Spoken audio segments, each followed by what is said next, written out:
നമ്മുടെ ചിന്തയിലേക്ക് കടക്കുകയാണ്. എബ്രായലേഖനം 12-ാം അധ്യായം, ഹീബ്രൂസ് ചാപ്റ്റർ 12 വേഴ്സ് 15. 15-ാമത്തെ വാക്യം ഒരാൾ ശബ്ദമുയർത്തി വായിച്ചാട്ട്. ദൈവത്തിന് മഹത്വമുണ്ടാവട്ടെ. കഴിഞ്ഞ ദിവസങ്ങൾ നമ്മൾ പഠിച്ചുകൊണ്ടേയിരിക്കുന്നത് എബ്രായ വിശ്വാസികളോട് ദൈവത്തിന്റെ ദാസൻ പറഞ്ഞുവായിരിക്കുന്ന വചനത്തിൽ നിന്ന് എന്താണ് അവര് വിശ്വാസത്തെ മുറുകെ പിടിച്ചില്ല എങ്കിൽ വരുന്ന സംഭവം എന്ത് എന്നുള്ളത് ദൈവത്തിന്റെ ദാസൻ അവർക്ക് ആദ്യമായിട്ട് വെളിപ്പെടുത്തി കൊടുത്തു. എന്നിട്ട് അവരോട് ബോധിപ്പിക്കുകയാണ്, സാക്ഷികൾ ഇത്ര വലിയ സമൂഹം നിങ്ങളുടെ ചുറ്റുപാട് നിൽക്കുന്നത് കൊണ്ട് സകല ഭാരവും മുറുകെ പറ്റുന്ന പാപവും വിട്ട് നമുക്ക് മുൻപിൽ വെച്ചിരിക്കുന്ന ഓട്ടം സ്ഥിരതയോടെ ഓടുക. നിങ്ങൾക്കറിയാം, രണ്ട് കാര്യങ്ങൾ ചെയ്യുവാനായിട്ട് ദൈവം ആഗ്രഹിച്ചു. ഒന്ന്, ഒരു പ്രിപ്പറേഷൻ വേണം. രണ്ട്, ഒരു പെർഫെക്ഷൻ വേണം. പ്രിപ്പറേഷൻ രണ്ട് കാര്യങ്ങളാണ്. ഒന്ന്, മുറുകെ പറ്റുന്ന പാപം വിടുക.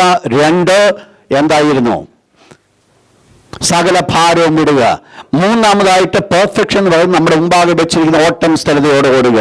ആ പ്രത്യേകമായ വചനത്തിൽ നിന്നുകൊണ്ട് നമ്മൾ പഠിച്ച് താഴോട്ട് കടന്നു വരുമ്പോൾ ദൈവം നമ്മെ ഇപ്രകാരം വെളിപ്പെടുത്തി, ഒരപ്പൻ തന്റെ മക്കളെ പഠിപ്പിക്കുന്ന പോലെയാണ് സ്വർഗത്തിലെ ദൈവം നമ്മളെ പഠിപ്പിച്ചുകൊണ്ടേയിരിക്കുന്നത്.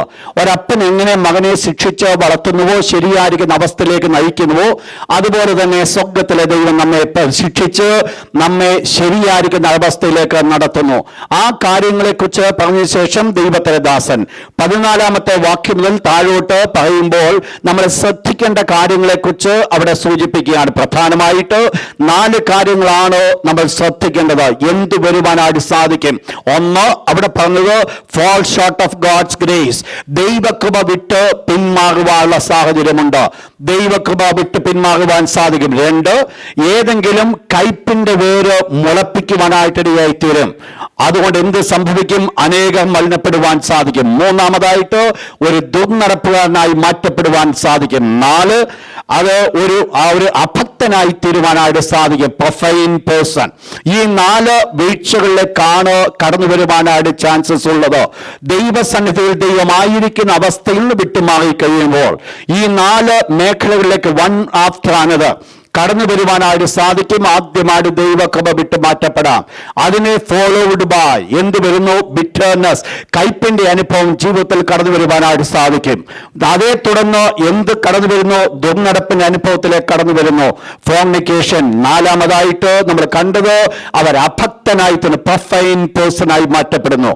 കഴിഞ്ഞ ദിവസം ആദ്യം നമ്മൾ ചിന്തിച്ചു, എന്താണ് ദൈവകൃപ വിട്ട് മാറ്റപ്പെടുന്നത്, എങ്ങനെ നമുക്ക് മാറ്റപ്പെടുവാനായിട്ട് സാധിക്കുമെന്ന് നമ്മൾ ചിന്തിച്ചു. കഴിഞ്ഞ ആഴ്ച ക്ലാസ്സിൽ നമ്മൾ ചിന്തിക്കുവാനായിട്ടിടയായിത്തീരുന്നത് എങ്ങനെയാണ് ബിറ്റർനെസ്, എന്താണ് ബിറ്റർനെസ്. പ്രധാനമായിട്ട് നമ്മൾ വീണ്ടും ഒരിക്കൽ കൂടെ 15-ാമത്തെ വാക്യം, ആരെങ്കിലും ശബ്ദമെത്തിയ വാക്യം ഒന്ന് വായിച്ചാൽ. ആരും ദൈവകൃപ വിട്ട് പിന്മാറുകയും വല്ല കയ്പുള്ള വേരും മുളച്ച് കലക്കമുണ്ടാക്കി അനേകർ അതിനാൽ മലിനപ്പെടുകയും. നമ്മൾ കഴിഞ്ഞ ദിവസം ചിന്തിച്ചുകൊണ്ടിരിക്കുന്ന ബിറ്റർനെസ്. എന്താണ് ബിറ്റർനെസ് നമ്മൾ മനസ്സിലാക്കി. ഇന്ന് രാത്രി നമ്മൾ ചിന്തിക്കുവാനായിട്ട് പോകുന്നത് ദ കോസ് ഓഫ് ബിറ്റർനെസ്. എന്താണ് ബിറ്റർനെസ്സിന്റെ കാരണം? ഞാൻ പറയുകയുണ്ടായി, നമ്മുടെ ലൈഫിൽ വളരെ പറ്റിച്ചേർന്ന് നിൽക്കുന്ന ഒന്നാണ്. ഏത് സമയത്തും കടന്നു വരുവാനായിട്ട് സാധിക്കും. ആരോടും കടന്നു വരുവാനായിട്ട് സാധിക്കും. ഞാൻ കഴിഞ്ഞ ആഴ്ച ഞാൻ പറയുണ്ടായി, ദൈവം തന്റെ ദാസന് കൂടെ ലേഖനം എഴുതുമ്പോൾ ഇപ്രകാരം പറയുന്നു, ഭർത്താക്കന്മാരെ നിങ്ങളുടെ ഭാര്യമാരോട് കയ്പായിരിക്കരുത്. ഈവൻ കൂടെ കിടക്കുന്നവരോട് വരെ കയ്പിന്റെ അനുഭവത്തിലേക്ക് കടന്നു വരുവാനായിട്ട് സാധിക്കും. It is possible. അത് ഒരു സമയം കൊണ്ട് വരുന്ന കാര്യങ്ങളല്ല. ഇറ്റ്സ് എ ലോങ് ടേം, വളരെ ദീർഘനാളുകൾ. ഏതെല്ലാം മേഖലകളിൽ കൂടെയാണ് ബിറ്റർനെസ് കടന്നു വരുവാനായിട്ട് സാധിക്കുന്നത്? പ്രധാനമായിട്ട് ഒന്ന്, ദ കോസ് ഓഫ് ബിറ്റർനെസ്. അതാണ് ഇന്ന് നമ്മൾ ചിന്തിക്കുവാൻ പോകുന്നത്. അതിനടുത്ത ആഴ്ചയിൽ നമ്മൾ ദൈവാനുഗ്രഹത്തിന്റെ റിസൾട്ട് ഓഫ് ബിറ്റർനെസ്, ബിറ്റർനെസ് ഉണ്ടാകുന്നതായിരിക്കുന്ന അതിന്റെ ദോഷഫലങ്ങൾ എന്തെന്ന് ചിന്തിച്ച് ദൈവം അനുവദിക്കുന്നുവെങ്കിൽ അതിൽ നിന്ന് ദൈവം നമ്മളെ വിടുവിക്കുവാൻ വേണ്ടി നമ്മൾ പ്രാർത്ഥനയോടുകൂടെ ഈ പോർഷൻ നമ്മൾ അവസാനിപ്പിക്കുവാനാണ് കർത്താവ് താല്പര്യപ്പെടുന്നത്. അതുകൊണ്ട് ഇന്ന് രാത്രിയിലത്തെ വചനം വളരെ ശ്രദ്ധയോടുകൂടി നിങ്ങൾ കേട്ടുകൊണ്ടിരിക്കണം. ഒന്നാമത് നമ്മൾ ചിന്തിക്കുവാൻ പോകുന്നത് കോസ് ഓഫ് ബിറ്റർനെസ്. അതിന്റെ കോസ് ഓഫ് ബിറ്റർനെസിന്റെ ഒന്നാമത്തെ കാര്യം, എങ്ങനെ ഈ കയ്പിന്റെ അനുഭവം ജീവിതത്തിലേക്ക് കടന്നു വരുന്നു. ഒന്നാമത് കടന്നു വരുവാനുള്ള കാരണം സഫറിങ്സ് ഇൻ അവർ ലൈഫ്. ജീവിതത്തിൽ നാം അനുഭവിക്കുന്ന കഷ്ടത കയ്പിന്റെ അനുഭവത്തിലേക്ക് നമ്മെ നയിക്കുന്നു. Sufferings in life brings bitterness. ജീവിതത്തിലെ അനുഭവങ്ങൾ, കഴിഞ്ഞ കാലങ്ങളിലോ നാം അനുഭവിച്ചു നൽകുന്ന അനുഭവങ്ങൾ, അതാണ് നമ്മുടെ ഉള്ളിൽ ഒരു കയ്പിന്റെ അനുഭവത്തിലേക്ക് കൊണ്ടുവരുന്നത്. ഒന്ന് രണ്ട് എക്സാമ്പിൾ പറയുമ്പോൾ പെട്ടെന്ന് നിങ്ങൾക്ക് മനസ്സിലാക്കുവാൻ സാധിക്കും. ഒന്ന്, പുറപ്പാട് പുസ്തകം 1-ാം അധ്യായം അതിന്റെ 14-ാമത്തെ വാക്യം. പുറപ്പാട് പുസ്തകം 1-ാം അധ്യായത്തിന്റെ 14-ാമത്തെ വാക്യം. Exodus chapter 1 verse 14. വാക്യങ്ങൾ നോട്ട് ചെയ്താട്ടോ. ആമോസ് 8:10, എഹെസ്കേൽ ചാപ്റ്റർ 27 വേഴ്സ് 30. ആമോസ് 8:10, എഹെസ്കേൽ ചാപ്റ്റർ 27 വേഴ്സ് 30. വായിച്ചാട്ടോ. കളിമണ്ണും ഇഷ്ടികയും വയലിലെ സകലവിധ വേലയും സംബന്ധിച്ചുള്ള കഠിന പ്രവൃത്തിയാലും അവരെ കൊണ്ട് കാഠിന്യത്തോടെ ചെയ്യിച്ച സകല പ്രയത്നത്താലും അവർ അവരുടെ ജീവനെ കൈപ്പാക്കി. അപ്പോൾ ഇസ്രായേൽ മക്കൾക്ക് സംഭവിച്ചത് അവരുടെ അടിമത്വ ജീവിതം എന്ന് പറയുന്നത്, കഴിഞ്ഞ നാളുകളിൽ അവർ അടിമകളായിട്ടിരിപ്പാൻ കാരണമായി തീർന്നത്, അവർ കഴിഞ്ഞ നാളുകളിൽ എക്സ്പീരിയൻസ് ചെയ്യുവാൻ കാരണമായി തീർന്നത്, അവരുടെ ഉള്ളിൽ കയ്പിന്റെ അനുഭവത്തിലേക്ക് അവരെ നടത്തി. ഒരു വലിയ കയ്പ് അവരുടെ ഉള്ളിൽ ഉണ്ടായിരുന്നു. ആരോട് കയ്പിന്റെ അനുഭവം ഉണ്ടായിരുന്നു നിങ്ങൾക്കറിയാം. ദൈവത്തോട് ഈ സമയത്താണ് അവർ വാവിട്ട് നിലവിളിക്കുവാനായിട്ട് കാരണമായി തീർന്നത്. അതാണ് ദൈവം അവരെ വിടുവിച്ചത്. പക്ഷെ ഇതിനൊരു കാരണമുണ്ട്. ഈ കയ്പിന്റെ അനുഭവം അവരുടെ ജീവിതത്തിൽ കടന്നു വരുവാൻ കാരണം ദൈവം അവരെ നടത്തിയതായിരിക്കുന്ന ഒരു ഡിസിപ്ലിനറി ആക്ഷനായിരുന്നു. ദൈവം അവരെ നയിക്കുവാൻ ആഗ്രഹിക്കുന്ന അച്ചടക്കപരമായ ജീവിതമാണോ അവരെ ഈ അവസ്ഥയിലേക്ക് നടത്തിയത്? നിങ്ങൾ മനസ്സിലാക്കണം, ഈ ദൈവം അവർക്ക് ഇപ്രകാരമുള്ള ഒരു കഠിനമായിരിക്കുന്ന ഒരു ദാസ്യ വേലയിലേക്ക് അവരെ നയിച്ചില്ലായിരുന്നുവെങ്കിൽ ദൈവം അവരെക്കുറിച്ച് ആഗ്രഹിച്ചായിരിക്കുന്ന വാഗ്ദത്ത നിവർത്തീകരണത്തിലേക്ക് അവർ കടന്നു വരത്തില്ല. ദൈവം അബ്രഹാമിനോട് ഓൾറെഡി അവകാശം കൊടുത്തതാണ്, നിന്റെ സന്തതിയും നിന്റേതല്ലാത്ത ദേശത്ത് ചില വർഷങ്ങൾ ആ ജാതിയെ സേവിക്കും, എന്നിട്ട് വളരെ സമ്പത്തോടുകൂടെ ഞാൻ അവരെ അവിടുന്ന് പുറപ്പെടുവിക്കും എന്നുള്ള ദൈവത്തിന്റെ വാഗ്ദത്തം കയ്യിലിരിക്കെ ഈ വാഗ്ദത്തം കയ്യിൽ പിടിച്ചുകൊണ്ടാണ് ഇസ്രായേൽ മക്കൾ അവിടുന്ന് അനങ്ങുവാൻ ആഗ്രഹിക്കാതെ അവിടെ തന്നെ കിടന്നുകൊണ്ട് മുൻപോട്ട് പോകാനായിട്ട് ആഗ്രഹിച്ചത്.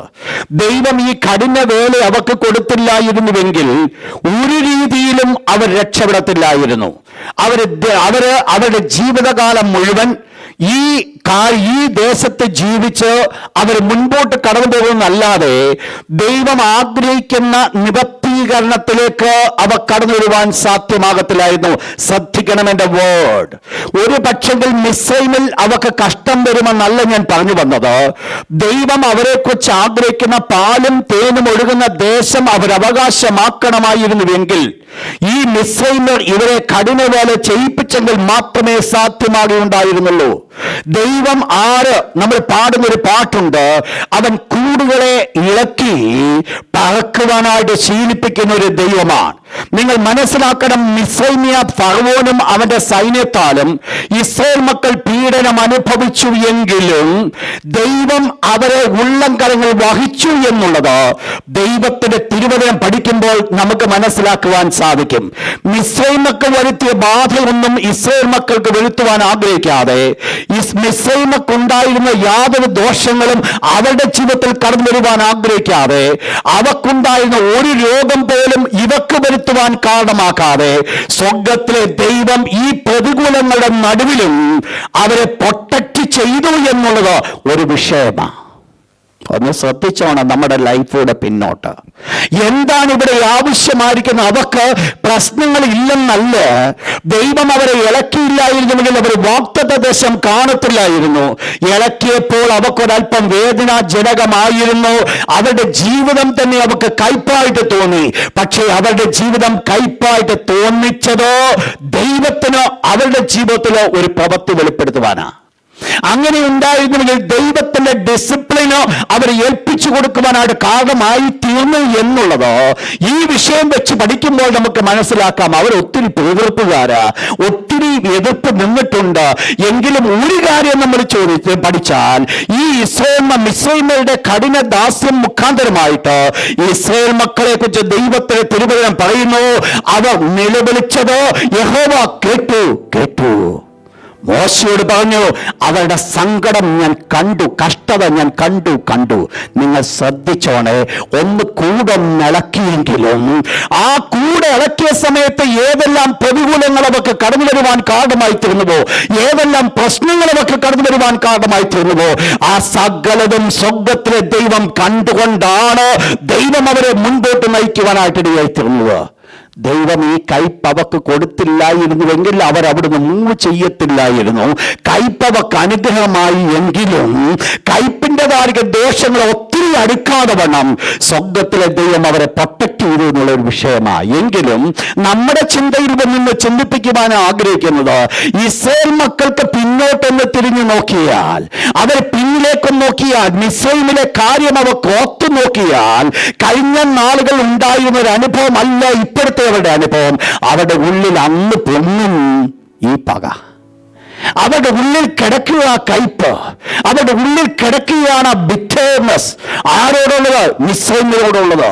പക്ഷെങ്കിൽ സ്വർഗ്ഗത്തിലെ ദൈവം അവരെ ഇവിടുന്ന് വിടുവിച്ചു എന്നുള്ളത് ഒരു വലിയ സത്യമാണ്. നിങ്ങൾക്കറിയാം, ഗിൽഗാൽ എന്ന സ്ഥലത്തേക്ക് കടന്നു വന്ന് ദൈവം എന്ത് ചെയ്തു? അവരുടെ കഴിഞ്ഞ കാലത്തിന്റെ സകല കഷ്ടതകളും ഒരു ഉരുൾ പോലെ മാറ്റി. എന്താ ദൈവം ചെയ്തത്? നെക്സ്റ്റ് ലെവൽ ഓഫ് ബ്ലെസ്സിങ്സിലേക്ക് ദൈവം അവരെ നയിക്കുവാനായിട്ട് കാരണമായി തീർന്നു. കഴിഞ്ഞ കാല ജീവിതത്തിന്റെ അനുഭവങ്ങൾ, സ്ലേവറി, ഈ ഇസ്രായേൽ മക്കളുടെ ജീവിതത്തിൽ കൊണ്ടെത്തിച്ചത് കയ്പിന്റെ അനുഭവം. നമ്മളൊന്ന് പിന്നോട്ട് നോക്കിയാൽ ജീവിതത്തിൽ ഏതെങ്കിലും ഒരു സന്ദർഭത്തിൽ സംഭവിച്ചതായിരിക്കുന്ന ഒരു വിഷയങ്ങൾ, നമ്മൾ ചിന്തിക്കാത്തതിനപ്പുറമായിട്ട്, പ്രതീക്ഷയ്ക്കപ്പുറമായിട്ട് എന്തെങ്കിലും സംഭവിച്ചു പോയിട്ടുണ്ടെങ്കിൽ പലപ്പോഴും ആ സംഭവം ഓർക്കുമ്പോൾ നമ്മുടെ പ്രഷർ കൂടാൻ തുടങ്ങും. ആ സംഭവം ഓർക്കുമ്പോൾ പ്രഷർ കൂടുമെങ്കിൽ മനസ്സിലായിക്കോണം, എന്താ വിഷയം എന്താണെന്നറിയാമോ? ആ ബിറ്റർനെസ് ഉള്ളിൽ കിടക്കുക. പക്ഷെ ഇതാണോ നമുക്ക് വേണ്ടത്? അടുത്തൊരു എക്സാമ്പിൾ ഞാൻ പറയുമ്പോൾ നിങ്ങൾക്ക് മനസ്സിലാക്കാം. കഴിഞ്ഞ നാളുകളുടെ എക്സ്പീരിയൻസ് കൊണ്ട് ബിറ്റർനെസ് ആയ ഒരു വ്യക്തിയെ കൂടി ഞാൻ നിങ്ങളുടെ മുമ്പ് കാട്ടുകയാണ്.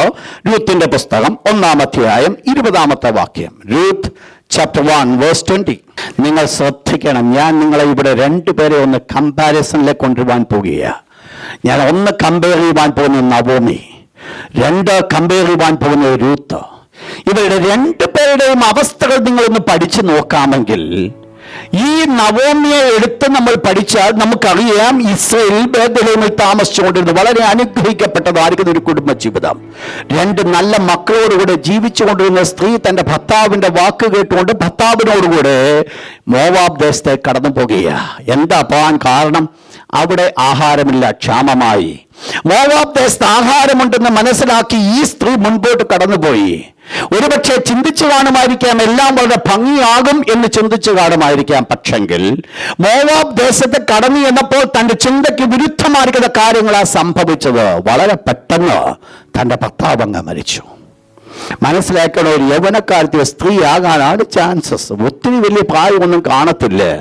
പക്ഷേ തന്റെ ചിന്തയ്ക്ക് വിരുദ്ധമായിട്ട് ഭർത്താവ് മരിച്ചു. പിന്നെ തനിക്ക് ആശ്രയിക്കാൻ തനിക്ക് 2 ആൺമക്കളാണ് ഉണ്ടായിരുന്നത്. ആൺമക്കളെ വിവാഹം കഴിപ്പിച്ച് എത്ര കാലം അവിടെ ജീവിച്ചുവെന്ന് നമുക്കറിയത്തില്ല. വളരെ സുഖമായിട്ട് മുൻപോട്ട് കടന്നു പോകുക. വളരെ പെട്ടെന്ന് തൻ്റെ 2 ആൺമക്കളും മരിച്ചു. എല്ലാം നശിച്ചു. തനിക്കുണ്ടായിരുന്ന ആശകൾ മുഴുവൻ പോയി. ഇനി എങ്ങുമില്ല ആശിക്കുവാൻ, ഒന്നിലുമില്ല ചാരുവാൻ. താനൊരു ഒറ്റപ്പെട്ട വസ്തുവായിട്ട് മാറ്റപ്പെട്ടു. ഉപയോഗമില്ലാത്തൊരു പാത്രമായി തീർന്നു. എന്തിനാ ജീവിക്കുന്നെന്നുള്ള ചിന്തയായിരിക്കാം ഒരു പക്ഷേ നവോമിയുടെ ജീവിതത്തിലേക്ക് കടന്നു വന്നത്. ഇതുകൊണ്ട് ഒരു സുപ്രഭാതത്തിൽ അവളിപ്രകാരം കേട്ടു, ബേത്ലഹേമിൽ ദൈവം സന്ദർശിച്ചു, ഞങ്ങളുടെ മക്കൾക്ക് അവിടെ ആഹാരം കിട്ടി, അതുകൊണ്ട് ബേത്ലഹേമിലേക്ക് പോകുവാനായിട്ട് ഈ നവോമി ആഗ്രഹിച്ചു. നവോമിക്ക് ആഗ്രഹിച്ച് വന്നപ്പോൾ നവോമിക്ക് ഒരു കാര്യം, തൻ്റെ മുൻപിൽ ഒരു പ്രതീക്ഷയുമില്ല, തൻ്റെ മുൻപിൽ തനിക്ക് ഒരാഗ്രഹവുമില്ല. എന്തുവാ എവിടെയാ നടക്കാൻ പോകുന്നുള്ളത് തനിക്ക് അറിയത്തില്ല. കാരണം തൻ്റെ മുൻപിൽ നിൽക്കുന്ന ആർക്കും ഒരു ശുഭ പ്രതീക്ഷയ്ക്ക് യാതൊരു വകയും ഇല്ലാത്തവളായിട്ടാണോ അവൾ നിൽക്കുന്നത്. തൻ്റെ മരുമക്കൾ രണ്ടുപേരെയും വിളിച്ചിട്ട് നവോമി ഇപ്രകാരം പറഞ്ഞു, നിങ്ങളൊരു കാര്യം ചെയ്യ്, നിങ്ങൾ തന്നെ ഈ ദേശത്ത് ഭർത്താക്കന്മാരെ കണ്ടുപിടിച്ച് നിങ്ങൾ അവിടെ ജീവിച്ചു, ഞാനങ്ങ് പോവുക എന്ന് പറഞ്ഞു. നിങ്ങൾ മനസ്സിലാക്കണേ, എല്ലാം തകർന്നു, യാതൊന്നും കൊടുക്കുവാനില്ല. രൂത്ത് പറഞ്ഞു, ഇല്ല, ഞാൻ നിന്നെ വിട്ടുമാകത്തില്ല. നവോമി പറഞ്ഞു, മോളെ, എനിക്ക് വീണ്ടും ഒരാഗ്രഹമുണ്ടായി, എനിക്കൊരു കുഞ്ഞുണ്ടായിട്ട് ആ കാലം വരെ നിനക്ക് അവൻ വളരുന്നവരെ ഒരു ഭർത്താവ്, നിന്റെ ഒരു ഭർത്താവായി തീരുന്ന സമയം വരെ നിനക്ക് കാത്തിരിക്കാൻ പറ്റത്തില്ല. അതുകൊണ്ട് എല്ലാം ഫിനിഷായിപ്പോയി, നീയും നോക്ക. ഈ നവോമിയെ കുറിച്ച് നമ്മൾ ചിന്തിക്കുമ്പോൾ തൊട്ടിപ്പത്ത് രൂത്തിനെ ഞാൻ എടുക്കുക. രൂത്തിന്റെ ജീവിതം ഒട്ടും മെച്ചമല്ല. എന്താ രൂത്തിന്റെ പ്രത്യേകത? ഒരു പക്ഷെങ്കിൽ നവോമിയുടെ ഭർത്താവ് മരിച്ചതിനേക്കാൾ ചെറുപ്രായത്തിലായിരിക്കണം രൂത്തിന്റെ ഭർത്താവ് മരിച്ചത്. കൊച്ചുപെണ്ണ. എന്ത് സംഭവിച്ചു? അവൾക്ക് ജീവിതത്തിൽ യാതൊന്നുമില്ല, ഒന്നും അവളുടെ മുൻപിലും കാണുന്നില്ല. ഒരു പക്ഷെങ്കിൽ അവൾക്ക് കാണാമായിരുന്നു ഒന്ന്, ഈ ദേശത്ത് തന്നെ രണ്ടാമത് വിവാഹം കഴിക്കുവാനുള്ള യൗവനക്കാരനെ കണ്ടുപിടിച്ചിരുന്നുവെങ്കിൽ അവളുടെ ഭാവിക്ക് വേണ്ടി അവൾക്ക് ചിലതൊക്കെ ചെയ്യാമായിരുന്നു. ഈ രൂത്തിന്റെ മുൻപിലും നമ്മൾ നോക്കിക്കഴിഞ്ഞാൽ അവളുടെ മുൻപിലും ഭാവിക്ക് വേണ്ടി ഒന്നുമില്ല. ഒരു രീതിയിൽ ഞാൻ ഇവരെ രണ്ടുപേരും കൂടെ ഒന്ന് കമ്പയർ ചെയ്താൽ നവോമിയേക്കാൾ വളരെ അതപ്പതിച്ചൊരവസ്ഥയിലാണ് ഈ രൂത്തായിരിക്കുന്നത്. കയ്പിന്റെ അനുഭവം. നവോമി എന്നുള്ള വാക്കിന്റെ അർത്ഥം പ്ലസന്റ് എന്ന. അതിനാണ് ഈ നാട്ടുകാരെ നവോമി കടന്നു വന്നപ്പോൾ നവോമി എന്ന് വിളിച്ച യു ആർ പ്ലസന്റ്. പക്ഷെ നവോമി പറഞ്ഞു വന്നൊരു വേർഡുണ്ട്, നിങ്ങൾ എന്നെ നവോമി എന്ന് വിളിക്കരുത്, എന്നെ വിളിക്കേണ്ടത് മാറ എന്ന് വിളിക്കുക. സർവശക്തൻ എന്നോട് അത്യന്തം കയ്പായത് പ്രവർത്തിച്ചിരിക്കുന്നു, അതുകൊണ്ട് ഞാൻ ഇനി പ്ലസന്റ് അല്ല. നിങ്ങൾ മനസ്സിലാക്കണം, സ്വയമായിട്ട് തന്റെ ശരീരത്തിൽ വിഷം കുത്തിവെക്കുവാൻ തക്കവണ്ണം അവൾ യോഗ്യതയായിട്ട് അവൾ നിൽക്കുക. ഓരോ ദിവസവും രാവിലെ എഴുന്നേൽക്കുമ്പോൾ അവൾക്ക് പറയാൻ പറ്റുന്നത്, ഞാൻ നല്ലവളല്ല, ഞാൻ ശപിക്കപ്പെട്ടവളാ, ഞാനൊരു ബിറ്റർനെസ്, ഞാനൊരു കയ്പ, എന്റെ ജീവിതം മുഴുവൻ കയ്പ്, എവിടെ നോക്കിയാലും എന്ത് തൊട്ടാലും എന്തെടുത്താലും കയ്പിന്റെ വാക്കുകളല്ലാതെ മറ്റൊരു നന്മയുടെ വാക്കുകൾ ഇവളുടെ നാവിൽ നിന്ന് കടന്നു വരുവാനില്ല. കാരണം അവളുടെ സാഹചര്യം മുഴുവൻ കയ്പിന്റെ അനുഭവമാണ്. നല്ലൊരു പേര് നാട്ടുകാർ വിളിച്ചപ്പോഴും അവള് പറഞ്ഞൊരു വേർഡുണ്ട്, നിങ്ങളെന്നെ അങ്ങനെ വിളിക്കണ്ട, നിങ്ങളെന്നെ വിളിക്കുന്നുവെങ്കിൽ കയ്പെന്ന് വിളിക്കുക. ഞാനതാ. നിങ്ങൾ മനസ്സിലാക്കണം, അവൾ കൂടെ പ്രൊഡ്യൂസ് ചെയ്യുന്നത് മുഴുവൻ ഈ കയ്പിന്റെ വിഷമാണ് അവൾ ഹോൾ ബോഡിയിലേക്ക് കടന്നു ചെല്ലുന്നത്. എന്താ സത്യമല്ലേ? ആന്നു. കാരണമെന്താ? കഴിഞ്ഞകാല ജീവിതത്തിന്റെ അവളുടെ അനുഭവം, ദൈവം തന്നോട് ചെയ്തുവെന്ന് താൻ ചിന്തിച്ചതായിരിക്കുന്ന വിഷയങ്ങൾ, അത് എത്രമാത്രം ശ്രേഷ്ഠമാണ്, എത്രമാത്രം തന്റെ ജീവിതത്തോട് ബന്ധപ്പെട്ടിരിക്കുന്നുവെന്നുള്ളത് അവൾക്കറിയാം. എന്നാൽ ഈ രൂത്തിന് എന്ത് സംഭവിച്ചു? രൂത്തിനും ഇതേ അനുഭവങ്ങളൊക്കെ ഉണ്ടായെങ്കിലും രൂത്ത് പറയുന്നൊരു വേർഡുണ്ട്. അമ്മായിമ്മ മോളോട് പറഞ്ഞു, നീ ഒരു കാര്യം ചെയ്യും, നീ പോ, നിന്റെ വീട്ടുകാരുടെ അടുക്കിലേക്ക് പോ, അവിടെ നിനക്കൊരു ഭർത്താവിനെ കണ്ടുപിടിച്ച് നീയും അവരുമായിട്ട് ഒരുമിച്ച് ജീവിക്ക്. ആ സമയത്ത് രൂത്ത് പറഞ്ഞൊരു വേർഡുണ്ട്, നിന്റെ ജനം എന്റെ ജനം, നിന്റെ ദൈവം എന്റെ ദൈവം. അതാണ് അവളുടെ ജീവിതത്തിന്റെ പ്രത്യേകത. ഇതിനേക്കാൾ കയ്പിന്റെ അനുഭവം രൂത്തിന്റെ ജീവിതത്തിൽ കടന്നു വരാമായിരുന്നു. പക്ഷേ രൂത്ത് കണ്ടത് ആ കയ്പിനെയല്ല, അവളുടെ ജീവിതത്തിൽ കയ്പിന്റെ അനുഭവങ്ങൾ മാറ്റുവാൻ സാധിക്കുന്ന സർവശക്തനെ അവൾ കാണുവാനായിട്ട് കാരണമായി തീർന്നു. രണ്ടുപേരും ഒരേ അനുഭവം. ഞാൻ ഒരു കാര്യം കൂടെ താഴോട്ട് പഠിച്ചപ്പോൾ ഒരു കാര്യം എനിക്ക് മനസ്സിലായി. ഈ കയ്പിന്റെ സ്വഭാവമുള്ള ഈ നവോമി മധുരത്തിന്റെ സ്വഭാവമുള്ള രൂത്തിനോടുകൂടെ ജീവിച്ചപ്പോൾ കുറച്ച് കാലം കഴിഞ്ഞപ്പോൾ എന്ത് സംഭവിച്ചെന്നറിയാമോ? നവോമിയുടെ കയ്പിന്റെ അനുഭവം കൂടെ മാറ്റുന്ന ഒരു കൊച്ചു മകനെ എടുത്ത് മടിയിൽ വെച്ച് താലോലിക്കുന്ന ഒരു നവോമിയാണ് നമ്മൾ കാണുന്നത്. കാരണം എന്നാണെന്നറിയാമോ? സംതൃപ്തിയായിരിക്കുന്ന ഒരു രൂത്തിനോടുകൂടെ കയ്പിന്റെ അനുഭവമുള്ള നവോമി ആയിരിക്കുന്നുവെങ്കിൽ രൂത്തേ, നീ ശരിയായിട്ട് നിന്റെ രീതിയിൽ നീ വ്യാപാരം ചെയ്യുമെങ്കിൽ കയ്പിന്റെ അനുഭവമുള്ള നവോമി മധുരമുള്ളവളായി മാറ്റപ്പെടും. അവസ്ഥകൾ മാറിയത് നിങ്ങൾ ശ്രദ്ധിക്കുക. എന്തായിരുന്നു ഇത് മാറ്റപ്പെടുവാൻ കാരണമായിട്ട് നിങ്ങൾ ശ്രദ്ധിച്ചോണേ. ഞാൻ ഈ പറയുന്ന സമയത്ത് ഞാനും നിങ്ങളും ഒരുപോലെ ശ്രദ്ധിക്കേണ്ട ഒരു വിഷയമാണ്. കഴിഞ്ഞ നാളുകൾ ഞാനും നിങ്ങൾ പിന്നിട്ട വഴികൾ, പിന്നിട്ട മേഖലകൾ, അതൊക്കെ ഒന്ന് ശാന്തമായിട്ട് ശോധന ചെയ്ത് നമുക്ക് അറിയാം. നമുക്ക് കയ്പ് ഉണ്ടാക്കുന്നതായിരിക്കുന്ന പല അനുഭവങ്ങൾ നമ്മുടെ കഴിഞ്ഞകാല ജീവിതത്തിൽ കടന്നു വന്നിട്ടുണ്ടെങ്കിൽ അതിനെ മാറ്റേണ്ടത് വളരെ ആവശ്യമാണ്. അത് നമ്മിൽ കിടക്കുന്നിടത്തോളം സ്വയമായിട്ട് നിങ്ങൾ ചിന്തിക്ക്. ഈ രൂത്ത് ഇല്ലായിരുന്നുവെങ്കിൽ നവോമിയുടെ അനുഭവം എന്തായിരുന്നേനെ?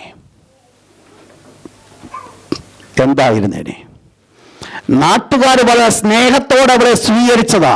അവളെന്തോ പറഞ്ഞു? എൻ്റെ ഭാഷ ഞാൻ ഇങ്ങനെ പറയും, എനിക്ക് നിങ്ങളുടെ ആരുടെയും സപ്പോർട്ട് വേണ്ട. ദൈവം എന്നോട് കയ്പായിട്ട് പ്രവർത്തിച്ചു, ഞാനത് കണ്ടിന്യൂ ചെയ്ത് ഞാൻ അനുഭവിച്ചോളാം. ശ്രദ്ധിക്കണേ, കഴിഞ്ഞ നാളുകൾ ദൈവത്തോടോ മറ്റുള്ളവരോടോ സ്വയമായിട്ട് തന്നെയോ കയ്പിൻ്റെ അനുഭവം കടന്നു വന്നിട്ടുണ്ടെങ്കിൽ ആ കയ്പ് ഉള്ളിൽ വെച്ചുകൊണ്ട് മുൻപോട്ട് കടന്നു പോകരുത്. ഇതിൽ നിന്ന് മാറ്റം വരുത്തുന്നാകുന്ന ദൈവത്തിൽ പരിപൂർണമായി ചാടുമെങ്കിൽ അവിടുന്ന് പരിപൂർണമായി വിടുതൽ കാണുവാനായിട്ട് സാധിക്കും. രണ്ടാമത്തെ വിഷയത്തിലേക്ക് ഞാൻ കടന്നു വരട്ടെ. We have bitterness to someone. മറ്റുള്ളവരോട് നമുക്കൊരു ബിറ്റർനെസ് ഉണ്ടാവും. We have bitterness to someone if they possess our blessings. If they possess our blessings. ഞാൻ അനുഭവിക്കേണ്ടതായിരിക്കുന്ന നന്മ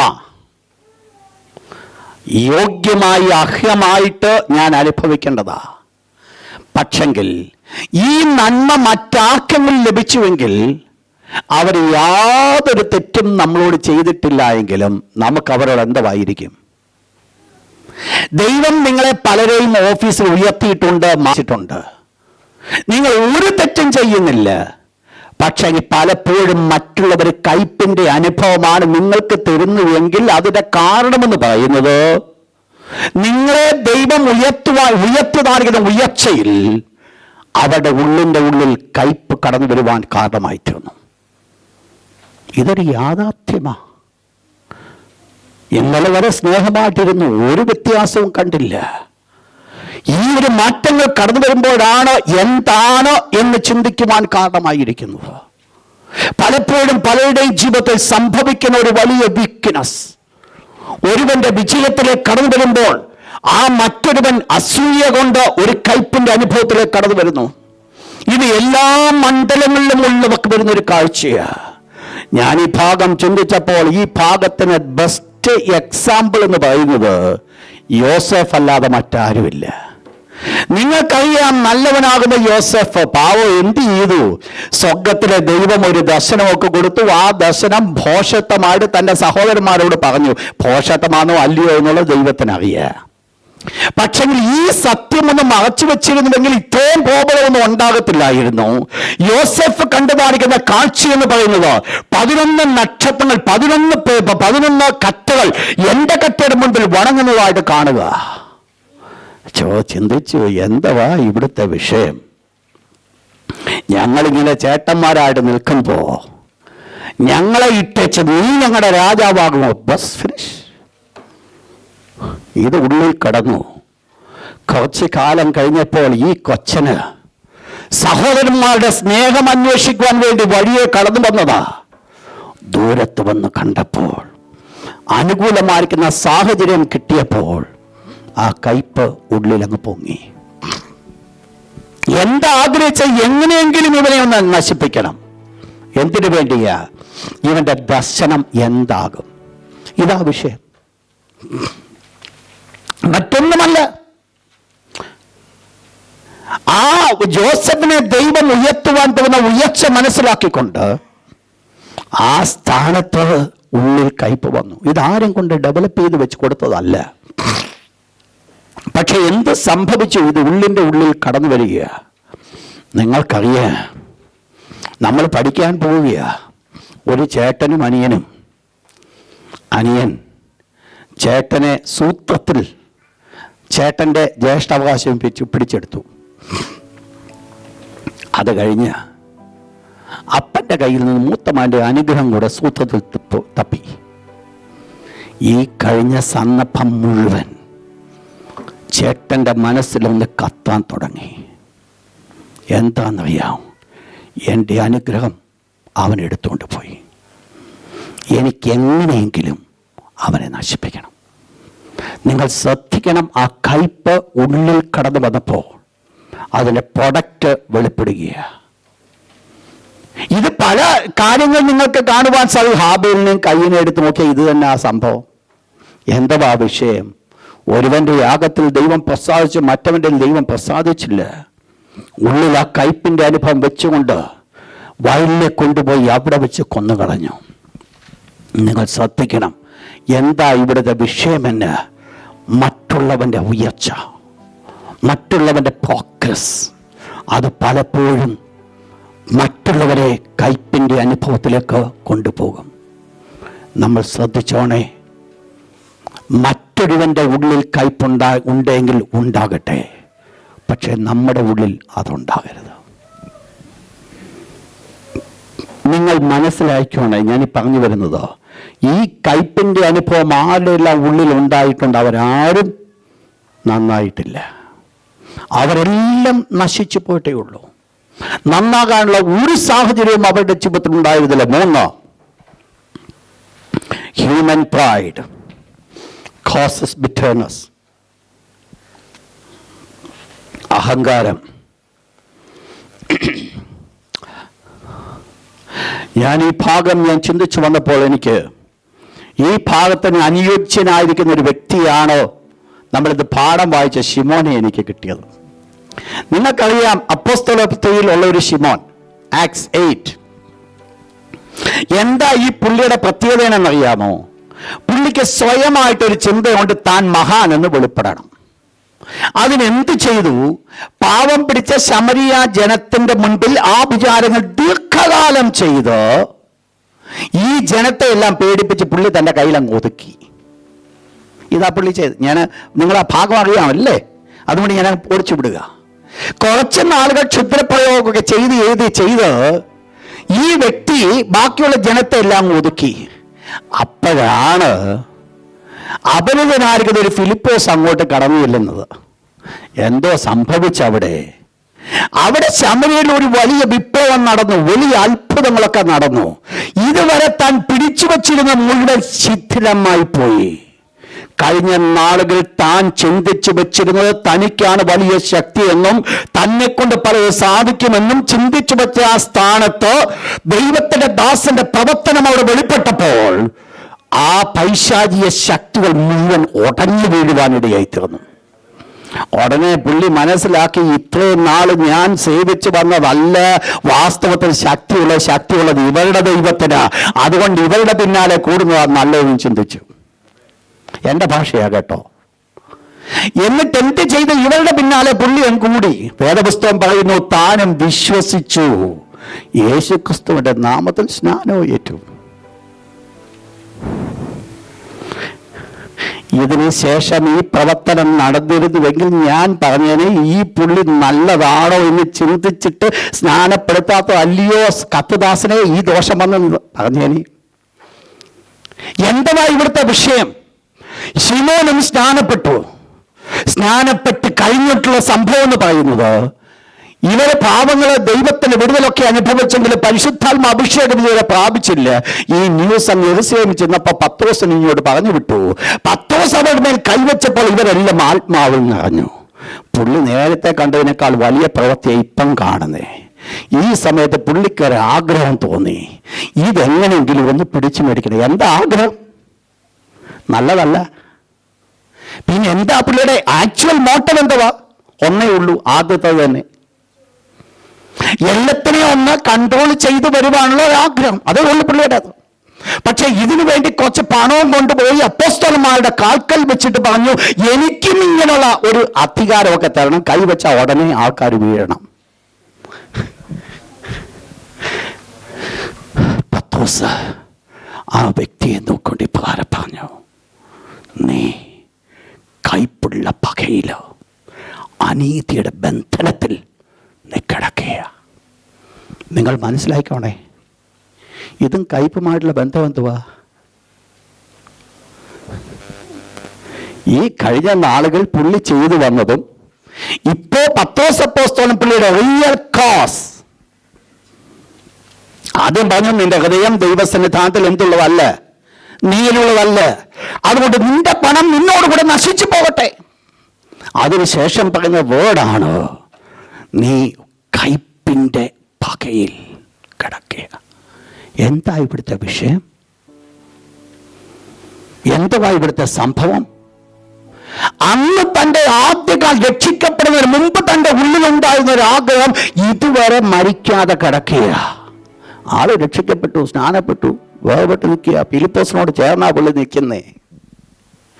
പക്ഷെങ്കിൽ എന്ത് വന്നിട്ടില്ല? എന്ത് വന്നില്ല? സ്നാനപ്പെട്ടത് സത്യം.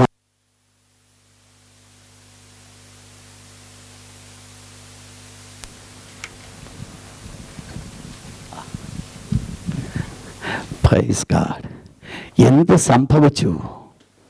അതൊന്നും തൻ്റെ ജീവിതത്തെ രക്ഷയ്ക്ക് വേണ്ടി കാരണമാക്കിയില്ല. ഈ വേർഡ് നമ്മൾ പഠിക്കുമ്പോൾ ശ്രദ്ധിച്ചോണം. ഞാൻ ഈ പറഞ്ഞ വേർഡ് ഇവിടെ എന്താണ് ഈ ശിമോന്റെ ജീവിതത്തിൽ കയ്പ് വരാനുള്ള കാരണം? ദ റിയൽ കോസ് കയ്പ. ആ കയ്പിന്റെ ആഫ്റ്റർ എഫക്റ്റ് ആണ് ഈ പറഞ്ഞു വന്നത് മുഴുവൻ. എന്താ ഈ കയ്പിന്റെ അനുഭവം കടന്നു വരുവാൻ കാരണമെന്ന്? ഒന്നേ ഉള്ളൂ. ദൈവത്തിന്റെ ദാസൻ പറഞ്ഞു, നീ വല്ലാത്ത കണിയിൽ നീ അകപ്പെട്ട് കിടക്കുക. ഏതാ കണി? പണ്ടത്തേത്. അത് ഇന്ന് മാനസാന്തരപ്പെട്ടു, മാനസാന്തരപ്പെട്ടില്ല, ഇന്ന് വിശ്വസിച്ചു സ്നാനപ്പെട്ടുവെങ്കിൽ തന്നെയും അന്നത്തേതിന് ഒന്നും മാറ്റം വന്നില്ല. ഇങ്ങനെ കാണുന്ന ആൾക്കാർ കേട്ടോ. അതുകൊണ്ട് സ്നാനപ്പെടുത്തിയവരെ കുറ്റപ്പെടുത്തേണ്ട കാര്യമില്ല. അവരല്ല അതിൻ്റെ കുറ്റവാളികൾ. സ്നാനപ്പെട്ടു കഴിഞ്ഞാൽ നേരെ ജീവിക്കണമെന്നുള്ള ദൈവം നമ്മളെക്കുറിച്ച് ഈ ചിന്തകളിന് വേണ്ടി തന്ന ഒരു ഉദ്യോഗമാണ്. വേദപുസ്തകം പഠിപ്പിക്കുന്നു, സ്നാനപ്പെടണമെന്ന് പ്രായപൂർത്തിയായവർ സ്വയമായിട്ട് തീരുമാനിച്ചു വന്നു കഴിഞ്ഞാൽ സ്നാനപ്പെടുത്താൻ എന്നെക്കൊണ്ട് പറ്റത്തില്ലെന്ന് ഒരു ദൈവദാസനും പറയാൻ പറ്റത്തില്ല. അവരെ സ്നാനപ്പെടുത്തിയേ പറ്റത്തുള്ളൂ. പിന്നെ നമ്മൾ ഈ സ്നേഹമൊക്കെ വെച്ചുകൊണ്ടാണ് നമ്മൾ നോക്കുന്ന. കുറച്ച് കാലം കൂടെ നോക്കട്ടെ, നിങ്ങളുടെ രൂപാന്തരം നല്ലതാണോ അല്ലയോ എന്നൊക്കെ ചിന്തിക്കട്ടെന്ന് പറയുന്നത്. വേദപുസ്തകം അങ്ങനെ വ്യവസ്ഥയെ പറയുന്നില്ല. മുൻപിൽ വന്നു കഴിഞ്ഞാൽ സ്നാനപ്പെടുത്താൻ ആ ദൈവത്തിന്റെ ഭയം തീരുമാനം. ഞാൻ പറഞ്ഞു വന്ന വേർഡ് നിങ്ങൾ ശ്രദ്ധിക്കുക. എന്താ തൻ്റെ ഉള്ളിൽ ഉണ്ടായിരുന്നത്? തൻ്റെ ഹ്യൂമൻ പ്രൈഡ് എന്തിലേക്ക് നടത്തി? ബിറ്റർനെസ്.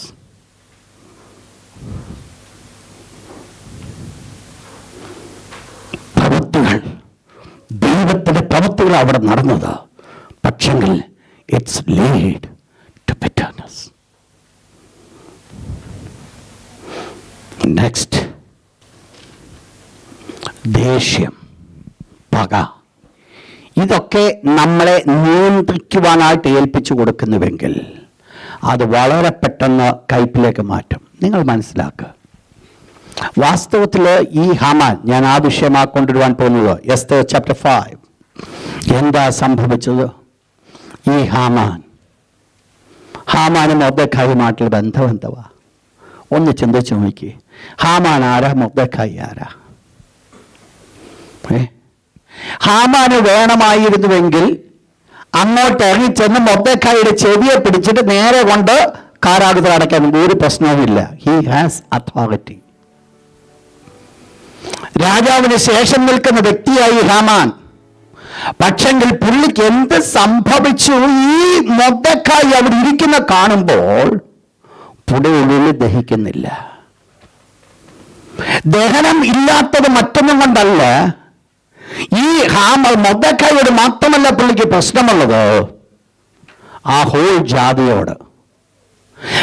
ജാതിയോട് പ്രശ്നം വരാനൊരു കാരണമുണ്ട്. ഈ ഹാമാൻ എന്ന് പറയുന്ന ഒരു സാധാരണപ്പെട്ട വ്യക്തിയല്ല.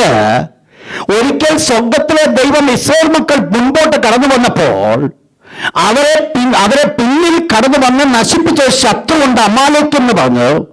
അമാലേക്കിനോട് ദൈവം ഇപ്രകാരം അരുളി ചെയ്തു, അമാലേക്കിന്റെ ഓർമ്മ ഞാൻ ഈ ഭൂമിയിൽ നിന്ന് നശിപ്പിച്ചു കളയുമെന്ന് സ്വർഗത്തിലെ ദൈവം കൽപ്പിച്ചിട്ടും ഒത്തിരി നശിച്ചിട്ടും പിന്നെയും കിടക്കുന്ന ഒരു സന്തതിയായത്. ഈ അമാലേക്കൻ ഹാമാൻ എന്ന് പറയുന്ന അമാലേക്കനായിരുന്നു. അവൻ എന്തുണ്ട്? അവന്റെ ബുദ്ധി, അവന്റെ പ്രശ്നം എന്ന് പറയുന്നത് പാപം വെച്ച മൊർദെഖായി മാത്രമല്ല, അവന്റെ പ്രശ്നം എന്ന് പറയുന്നത് ഹോൾ ഈ യഹൂദന്മാരാ. പക്ഷെങ്കിൽ അവൻ്റെ തെറ്റ് പറ്റിപ്പോയി. അവൻ കളിച്ചത് ദൈവ പൈതലോടായിപ്പോയി.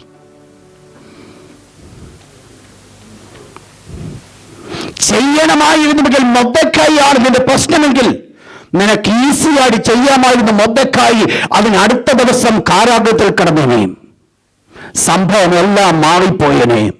പക്ഷേ സ്വർഗത്തിലെ ദൈവം ഒന്നാഗ്രഹിച്ച് മൊർദെഖായിയെ നീ കാരാഗ്രഹത്തിൽ കിടക്കേണ്ടവനല്ല, നീ രാജകൊട്ടാരത്തിൽ വരേണ്ടവനാണെന്ന് സ്വർഗത്തിലെ ദൈവം കൽപ്പിച്ചിട്ടുണ്ടെങ്കിൽ ഹാമാനെ നിന്നം കൊണ്ടായിരിക്കും ഈ മൊർദെഖായിയെ കൊട്ടാരത്തിൽ കൊണ്ടുവരുന്നത്.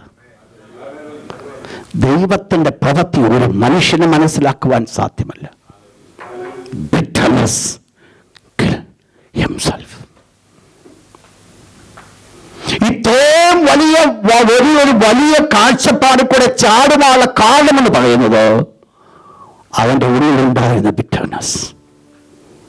പക്ഷെ എന്ത് സംഭവിപ്പിച്ചു? അവന്റെ ജീവിതത്തിൽ അവനെ തന്നെ നശിപ്പിച്ചു. നിങ്ങൾ ശ്രദ്ധിച്ചാണേ, അങ്ങോട്ട് താഴോട്ട് രാജ്ഞിയുടെ അടുക്കൽ നിന്ന് വിരുന്നും കഴിഞ്ഞാ വരുന്നേ. ഭയങ്കര സന്തോഷം ആ പുള്ളിക്ക്. ഇങ്ങോട്ട് വന്ന് കാലങ്ങോട്ട് പടികൾ വെച്ചപ്പോഴാണ് ഈ പുള്ളി അവിടെ ഇരിക്കുന്ന കണ്ടത്. അപ്പോഴേ തുടങ്ങി കയ്പ്. എന്നിട്ടും പുള്ളി ഒരു കാര്യം ചെയ്തു, അവിടെ വെച്ച് തന്നെത്താൻ അങ്ങ് അടക്കി. അത് വളരെ ബ്യൂട്ടിഫുള്ളാ. ഈ ഹാമാന് ഇത്രയെങ്കിലും പറ്റിയല്ലോ എന്നുള്ളത് ഞാൻ ആ ഭാഗം വായിച്ചപ്പോൾ ചിന്തിച്ചു. കാരണം തന്നെ പലപ്പോഴും നമ്മുടെ ഹേറ്റ്രഡ് അടക്കാനായിട്ട് നമ്മളെ കൊണ്ട് പറ്റത്തില്ല. പറ്റുമോ? ഉള്ളിലെന്തെങ്കിലും ദേഷ്യം ഉണ്ടായാൽ കൈയൊന്നും എടുക്കാതെ കൈ താത്തു വെക്കത്തില്ല.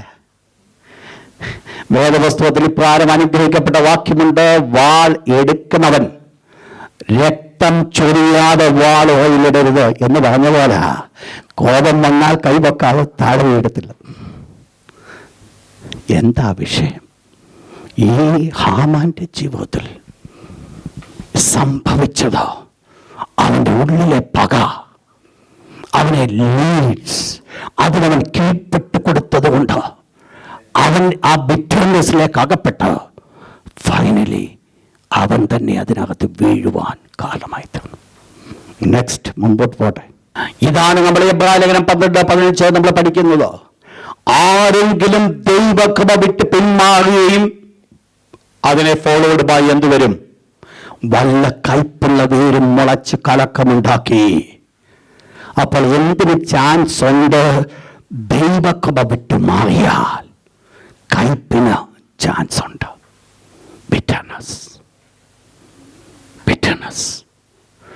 ദൈവകൃപയിൽ നിന്ന് മാറ്റപ്പെടുമ്പോൾ നമ്മൾ പോലും അറിയത്തില്ല, സ്ലോലി ആ അന്തരീക്ഷം, ആ പ്രത്യേകമായിരിക്കുന്ന വാക്വം അത് ഫുൾഫിൽ ചെയ്യുന്നത് ഈ ബിറ്റർനെസ് ആയിരിക്കും.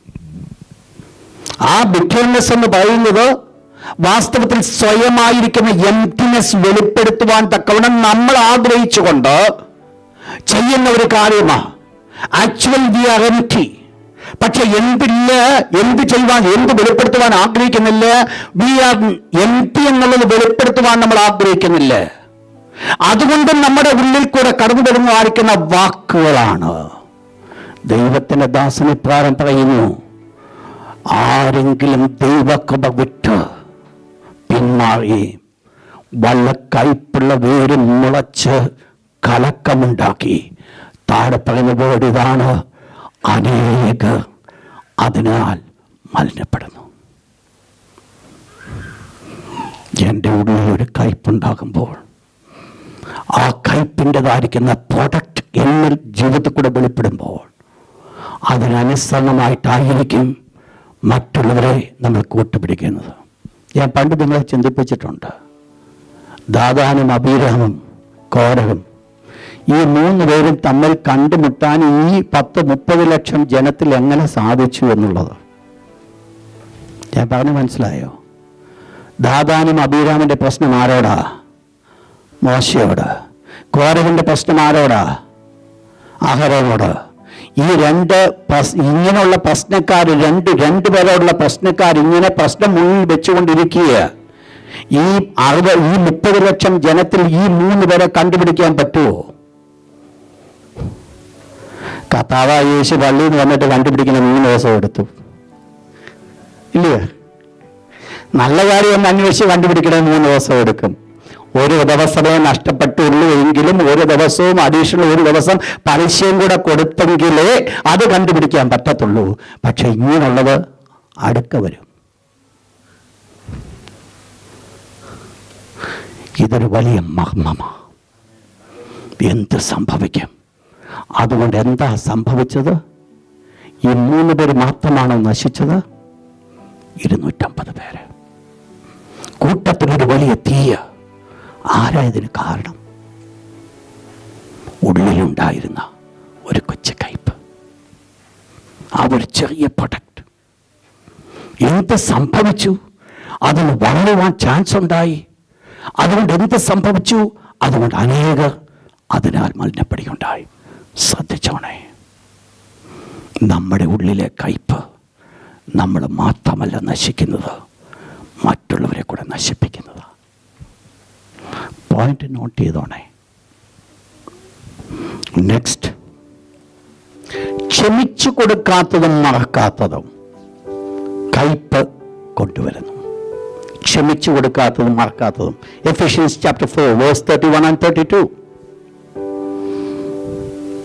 Ephesians 4:31 and 32. എന്താ വേണം? ഇത് ഒഴിഞ്ഞു പോകണമെങ്കിൽ എന്താ വേണം?